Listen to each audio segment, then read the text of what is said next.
নমস্কার তোমাদের সবাইকে সানাস স্মাইল এডুকেশন সেন্টারে স্বাগত জানিয়ে আজকের পর্বটি শুরু করছি। আজকে তোমাদের জন্য নিয়ে চলে এসেছি তোমরা যারা সপ্তম শ্রেণীর ফার্স্ট ইউনিট টেস্ট পরীক্ষা দেবে তোমাদের জন্য রায় মার্টিন প্রশ্নবিচিত্রা থেকে আজকে সমাধান করে দেখাবো পরিবেশ ও বিজ্ঞান বিষয়ে মডেল 19 ও মডেল 20 এই দুটি সেটের যে সমস্ত ছোট ও বড় প্রশ্নগুলো আছে সমস্ত প্রশ্নের উত্তরের সমাধান করে দেখাবো। এই 19 ও আর 20 সমাধান করলেই তোমাদের পরিবেশ ও বিজ্ঞানের ফার্স্ট ইউনিট টেস্ট সপ্তম শ্রেণী কমপ্লিট হয়ে যাবে। আর আগের ভিডিওতে আমরা ইতিহাস ও ভূগোল অনেক আগেই সমাধান করে দিয়েছি। এছাড়াও তোমাদের সপ্তম শ্রেণীর সাজেশন করে দেওয়া আছে ইতিহাস ও ভূগোল উত্তর সহকারে। তোমরা যারা এখনো দেখো আমাদের প্লে লিস্টে গেলে পেয়ে যাবে। চলো দেরি না করে মূল বিষয়ে যাওয়া যাক। প্রথম প্রশ্ন দেখো কি আছে, উষ্ণতা মাপার যন্ত্রের নাম কি? এটা সঠিক উত্তর হবে থার্মোমিটার, অপশান এ। পরবর্তী প্রশ্ন দেখো, একটি প্রাকৃতিক খাদ্যের নাম হলো, এটা সঠিক উত্তর হবে অপশন সি আনারস। পরবর্তী প্রশ্ন দেখো কি আছে, নিস্তরিত অবস্থায় পরমাণুতে ইলেকট্রন ও প্রোটনের সংখ্যা, সঠিক উত্তর হবে অপশন এ সমান। পরবর্তী প্রশ্ন দেখো, কোন মৌলের পরমাণু ক্রমাঙ্ক 12 হলে প্রোটন সংখ্যা হবে? সঠিক উত্তর হবে অপশন এ 12টি। পরবর্তী প্রশ্ন দেখো, ভিটামিন এ এর উৎস হলো আখ, মাংস, কাঁচা লঙ্কা, গাজর, সঠিক উত্তর হবে অপশন সি গাজর। পরবর্তী প্রশ্ন দেখো কি আছে, কোলাজেন প্রোটিন থাকে চুলে, পেশিতে, অস্থিতে নাকি রক্তের প্লাজমায়? এটা সঠিক উত্তর হবে অপশন সি অস্থিতে। চলো পরবর্তী প্রশ্ন দেখো।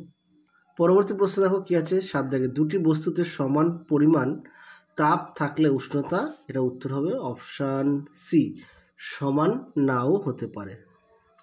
চলো পরবর্তী প্রশ্ন দেখো কি আছে, HNO3-তে N এর যোজ্যতা, এটা উত্তর হবে অপশান ডি 5। পরবর্তী প্রশ্ন দেখো কি আছে, 1 ক্যালোরি সমান সমান কত জুল?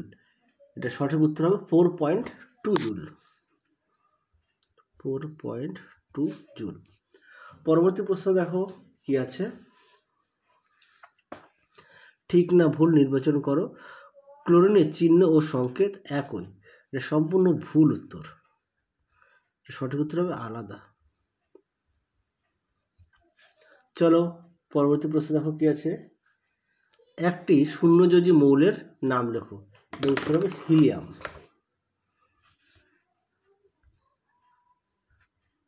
হিলিয়াম। হিলিয়ামের সংকেত কি? H। পরবর্তী প্রশ্ন দেখো কি আছে, কিসের অভাবে অ্যানিমিয়া রোগটি হয়?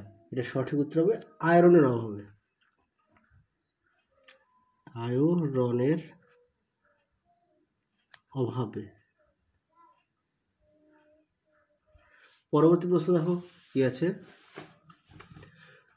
70 কেজি ওজনের একজন লোকের দেহ আনুমানিক কত কেজি জল থাকে? এর উত্তর হবে 45 কেজি। পাঠ্য বইতে আছে তোমাদের, হ্যাঁ তোমরা একটু দেখে নিও। পরবর্তী প্রশ্ন দেখো কি আছে, 3 দাগের, দেহের উষ্ণতা বা তাপমাত্রা বেড়ে গেলে মানুষ কি কি করে? উত্তরটা দেখো, দেখে নাও প্রশ্ন উত্তরটি। 1 নম্বর হচ্ছে শ্বাসক্রিয়া বাড়িয়ে দেয়, 2 নম্বর হচ্ছে ঘাম বেরোনোর হার বেড়ে যায়, 3 নম্বর হচ্ছে রক্তনালী ব্যাস বেড়ে যায়, 4 নম্বর হচ্ছে খাদ্য গ্রহণের পরিমাণ কমে যায়, 5 হচ্ছে কাজে অনীহা ও কুড়েমি দেখা যায়। তাহলে উত্তরটা তোমরা এখান থেকে এই অবধি লিখবে। চলো পরবর্তী প্রশ্ন দেখো।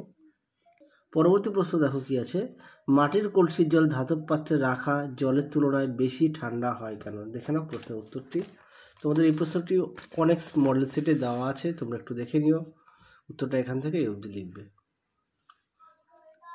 দেখে নাও, আমি আর মুখে বললাম না। চলো পরবর্তী প্রশ্ন দেখো কি আছে,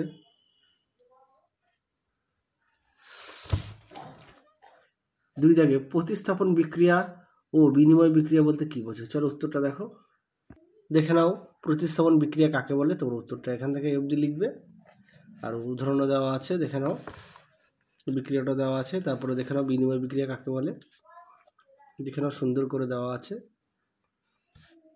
উদাহরণও দেওয়া আছে। চলো পরবর্তী প্রশ্ন দেখো। পরবর্তী প্রশ্ন দেখো কি আছে, অথবা দিয়ে ক্যাটায়ন কিভাবে উৎপন্ন হয় ব্যাখ্যা করো। দেখে নাও প্রশ্নের উত্তরটি, দেখে নাও, চিত্র সহকারে তোমরা লিখবে। উত্তরটা এখান থেকে তোমরা এই অবধি লিখবে, চিত্র সহকারে, দেখে নাও। চলো পরবর্তী প্রশ্ন দেখো। পরবর্তী প্রশ্ন কি আছে, তন্তু সমৃদ্ধ খাদ্য খেলে কি কি রোগ হওয়ার সম্ভাবনা কমে যায়? উত্তরটা হবে উচ্চ রক্তচাপ, স্থূলত্ব, অন্ত্রের ক্যান্সার, কোষ্ঠকাঠিন্য। আশা করি উত্তরটা দেখে নিয়েছো। দেখো তোমাদের লিখে দিয়েছি, আরও একবার বলছি, উচ্চ রক্তচাপ, স্থূলত্ব, অন্ত্রের ক্যান্সার, কোষ্ঠকাঠিন্য। পরবর্তী প্রশ্ন দেখো, 4টি প্রোটিন জাতীয় খাদ্য উৎসের নাম রাখো। উত্তরটা লিখবে সোয়াবিন, বাদাম, মাছ, মাংস। আশা করি দেখে নিয়েছো। চলো এবার আমরা মডেল 20টা দেখবো, সমাধান করব। চলো উত্তরটা দেখো।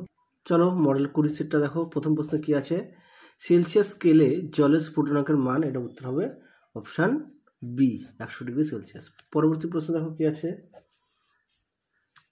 পরমাণু নিউক্লিয়াসে যে কণা দুটি থাকে সেগুলি হলো, এটা উত্তর হবে অপশান বি, প্রোটন ও নিউট্রন। পরবর্তী প্রশ্ন দেখো 3 দাগে কি আছে, 2 গ্রাম বরফকে জলে পরিণত করতে তাপ প্রয়োগ করতে হবে, এটা উত্তরটা লিখবে তোমরা 160 ক্যালোরি। পরবর্তী প্রশ্ন দেখো, অতি সংক্ষিপ্ত উত্তর দাও। প্রথম প্রশ্ন কি আছে দেখো, তাপমাত্রা বা উষ্ণতা মাপার যন্ত্রের নাম লেখো, এটা উত্তরটা হবে থার্মোমিটার। থার্মোমিটার। পরবর্তী প্রশ্ন দেখো কি আছে, পরবর্তী দেখো প্রশ্ন উত্তরটা আমি তোমাদের পাশে লিখে দিয়েছি, একটু দেখে নাও। আচ্ছা, 3 দাগটা উত্তরটা দেখো লিখে দিয়েছি।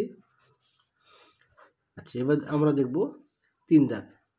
3-এর 1 দাগে কি আছে, কোনো থার্মোমিটারের কুণ্ডে একটি ভিজে কাপড় জড়ালে থার্মোমিটারের পাঠ কমে যায় কেন? চলো উত্তরটা দেখো, দেখে নাও। প্রশ্ন উত্তরটি তোমরা এখান থেকে এই অবধি লিখবে, সুন্দর করে দেওয়া আছে, একটু দেখে নাও, এখান থেকে এই অবধি লিখবে। চলো পরবর্তী প্রশ্ন দেখো। পরবর্তী প্রশ্ন কি আছে দেখো, 2 দাগে, জীবজগতের ওপর তাপের প্রভাব দুটি উদাহরণ দিয়ে বোঝাও। দেখে নাও প্রশ্ন উত্তরটি, এখানে অনেকগুলো পয়েন্ট দেওয়া আছে, তোমরা পড়ে নিয়ে লিখবে, আমি মুখে বললাম না, দেখে নাও অনেকগুলো পয়েন্ট দেওয়া আছে। চলো পরবর্তী প্রশ্ন দেখো। পরবর্তী প্রশ্ন দেখো কি আছে, 3 দাগে, পারমাণবিক সংখ্যা ও ভর সংখ্যা কাকে বলে? দেখে নাও প্রশ্ন উত্তরটি, দেখে নাও প্রশ্ন উত্তরটি সুন্দর করে দেওয়া আছে, পারমাণবিক সংখ্যা, তারপর হচ্ছে ভর সংখ্যা। চলো পরবর্তী প্রশ্ন দেখো। পরবর্তী দেখো একটা প্রশ্ন আছে 4 দাগে, বিক্রিয়া দেখে নাও, আমি এখানে লিখে দিয়েছি, এটি একটি প্রত্যক্ষ সংযোগ বিক্রিয়া, সমীকরণটা দেখে নাও। চলো এবার আমরা লাইফ সায়েন্সটা সমাধান করব। দেখে নাও লাইফ সায়েন্সে কি আছে। 1 নম্বর প্রশ্ন আছে, অ্যানিমিয়া বা রক্তাল্পতা দেখা যায় কিসের অভাবে? সঠিক উত্তর হবে অপশান বি, আয়রনের অভাবে। পরবর্তী প্রশ্ন দেখো, দুগ্ধ শর্করাটি হলো, এটা সঠিক উত্তর হবে অপশান সি, ল্যাকটোজ। পরবর্তী প্রশ্ন দেখো, গাছের খাবার তৈরির প্রক্রিয়াটিকে বলে সালোক সংশ্লেষ, এটা আমরা সবাই জানি। চলো পরবর্তী প্রশ্ন দেখো কি বলেছে। 1 দাগে, কোন ভিটামিনের অভাবে চোখের নিচ ও নখ ফ্যাকাশে হয়ে যায়? এটা উত্তরটা লিখবে তোমরা vitamin B complex, vitamin B complex.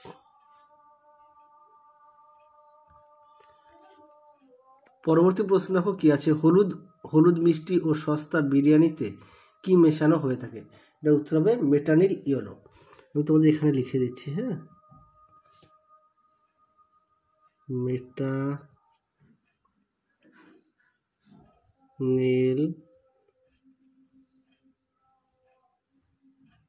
Yellow. পরবর্তী প্রশ্ন দেখো, জেলিফিশের জলের পরিমাণ কত? এটা উত্তরটা তোমরা লিখবে দেহের ওজনের 95%, দেহের ওজনের 95%। চলো পরবর্তী প্রশ্ন দেখো কি আছে। 3-এর 1, কোয়াশিওরকর রোগের কারণ ও লক্ষণ লেখো। চলো উত্তরটা দেখো, দেখে নাও প্রশ্ন উত্তরটি সুন্দর করে দেওয়া আছে, রোগের কারণ ও লক্ষণ, তোমরা উত্তরটা দেখে নাও, এখান থেকে এই অবধি উত্তরটা লিখবে, দেখে নাও সুন্দর করে দেওয়া আছে, এই প্রশ্নটা কিন্তু খুব আসে পরীক্ষায়। চলো পরবর্তী প্রশ্ন দেখো। পরবর্তী প্রশ্ন দেখো, খাদ্য বস্তু কাকে বলে উদাহরণ দাও। দেখো আমি তোমাদের বইয়ের মধ্যে ছোট্ট করে লিখে দিয়েছি, আমি তাও বলে দিচ্ছি, উত্তরটা একটু দেখে নাও। যে সমস্ত কঠিন, অর্ধকঠিন, তরল পদার্থ গ্রহণ, পরিপাক ও আত্তীকরণের মাধ্যমে জীবদেহের গঠন, শক্তি উৎপাদন, ক্ষয়পূরণ, তাপ উৎপাদন এবং রোগ প্রতিরোধ ক্ষমতা গড়ে তুলতে সাহায্য করে তাকে খাদ্যবস্তু বলে। উদাহরণ গাজর, টমেটো, দানাশস্য, দুধ আর ডিম। চলো পরবর্তী প্রশ্ন দেখো কি আছে 3 দাগে, জীবদেহে জলের ভূমিকা কি তার লেখো। উত্তরটা দেখো, দেখে নাও জীবদেহে জলের ভূমিকা। তোমরা উদ্ভিদ দেহটা লিখবে, প্রাণী দেহটা লিখবে, পয়েন্ট দিয়ে দিয়ে লিখবে। উদ্ভিদ দেহটা আলাদা করে লিখবে, প্রাণী দেহটা আলাদা করে লিখবে। চলো তাহলে তোমাদের এই ভিডিওতে আমরা মডেল সেট 19 ও 20 সমাধান করে দিয়েছি। এছাড়াও তোমাদের সপ্তম শ্রেণীর আমরা ইতিহাস ও ভূগোলের সাজেশান করে দেওয়া আছে। তোমরা যারা এখনও দেখোনি আমাদের প্লে লিস্টে গেলে পেয়ে যাবে। চলো তাহলে আজকের মতো এখানে সমাপ্ত করছি। তোমাদের পরিবেশ ও বিজ্ঞান বিষয়ে সমস্ত সেট সমাধান হয়ে গেল, তোমরা দেখে নিও যারা যারা এখনও দেখোনি। আজকের মতো এখানে সমাপ্ত করছি, আবার দেখা হবে খুব শীঘ্রই তোমাদের পরবর্তী ভিডিও নিয়ে। তোমরা সবাই সুস্থ থেকো, ভালো থেকো, টাটা।